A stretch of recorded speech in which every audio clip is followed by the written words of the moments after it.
arte não precisa mais de um espaço exclusivamente dedicado a ela para existir. Não depende de palcos, não é exibida apenas em exposições. A arte se misturou ao cotidiano. E o cotidiano pulou para dentro da arte. As cenas mais comuns da nossa rotina, os objetos mais domésticos, ganharam a moldura das obras de arte. Enquanto isso, as técnicas foram se sofisticando.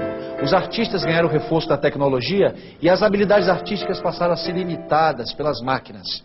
Os computadores podem produzir arte. Podem? Que tipo de criação pode ser considerado uma obra artística? Essa arte sem regras e sem limites, essa transformação da técnica e do espaço artístico são reflexos de uma crise da arte? Ou essa é a identidade da arte do nosso tempo?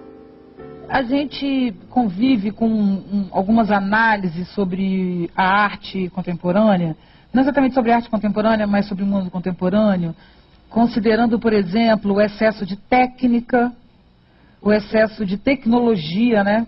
O excesso de mecanismos entre o ser humano e a vida, e que tornariam o ser humano, para alguns autores, pouco espiritualizado, ou pouco próximo do que seria o ser, ou do que seria a essência humana.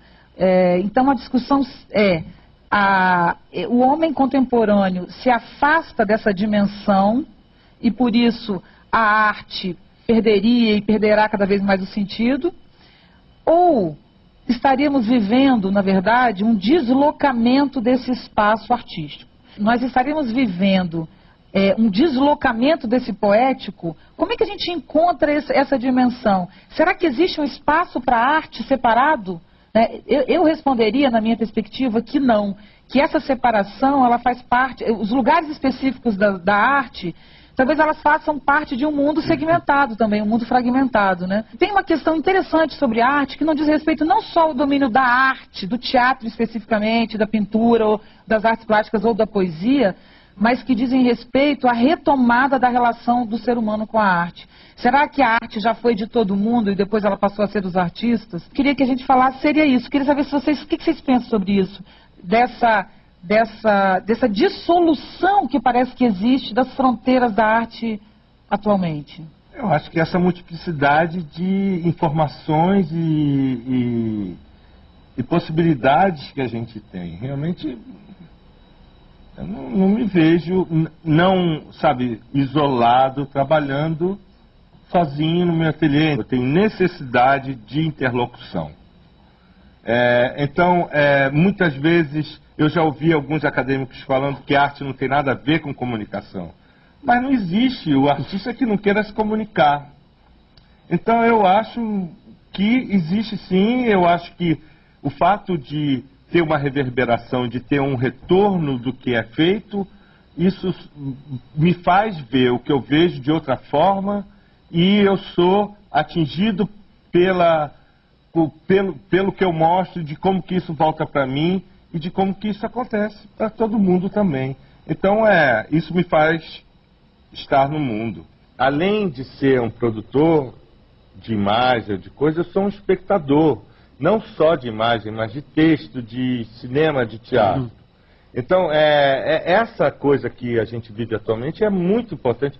Então, essa coisa dessa emoção de você ver uma outra pessoa fazendo alguma coisa, e eu acho que não existe nenhum artista que pode dar conta de tudo. Então, cada um está olhando para uma coisa, e essa junção de todo mundo fazendo a coisa é que faz a coisa andar, ou ser mais espiritual, se for o caso, ou ser mais divertido, ou ser mais...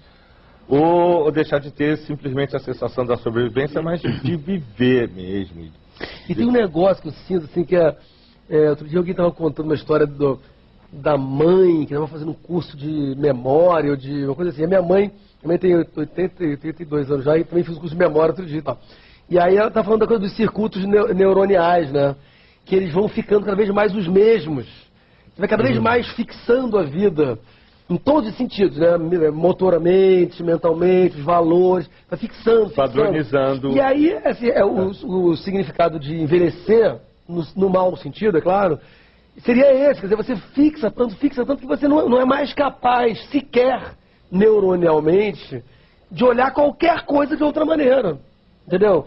E isso é uma coisa que a gente, de certa maneira, tem que exercitar. E a arte faz isso. A arte produz o paradoxo, produz a surpresa, produz o inusitado. Que existe uma coisa que a arte traz, que é uma alegria, um desconcertamento e uma estranheza interessante, que pode ser pensada exatamente como a quebra de um modelo mental. Exatamente. Você tem um modelo mental, a repetição. Então, não importa mais hoje, isso a gente tem que mudar o nosso olhar, abrir essa perspectiva, que é, você não está diante de uma obra de arte como o exercício da capacidade de desenho de uma pessoa. Ou da técnica. Ou do belo. E por que a técnica já não importa tanto na arte? Porque a técnica é domínio da tecnologia, ou seja, você pode desenhar muito bem com um computador, e aí?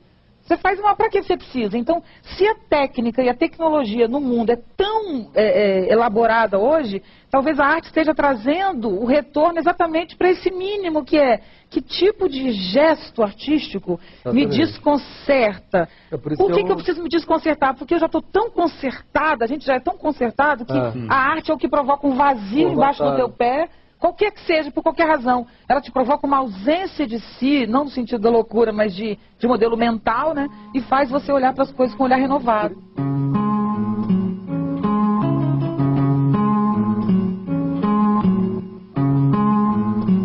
A estranheza, eu acho que é uma palavra interessante hoje para a gente falar de arte. Então, quando alguma coisa te espanta e te provoca uma estranheza a ponto de você não saber mais, aí você volta ao quê? A arte como potência, porque na verdade a arte, ela é do domínio da potência e não da representação, e não do desenho, e não da performance no sentido da técnica, mas da potência de viver. Ele pode produzir inúmeras obras de arte inteiramente inócuas, inteiramente, se retirar o sentido simplesmente,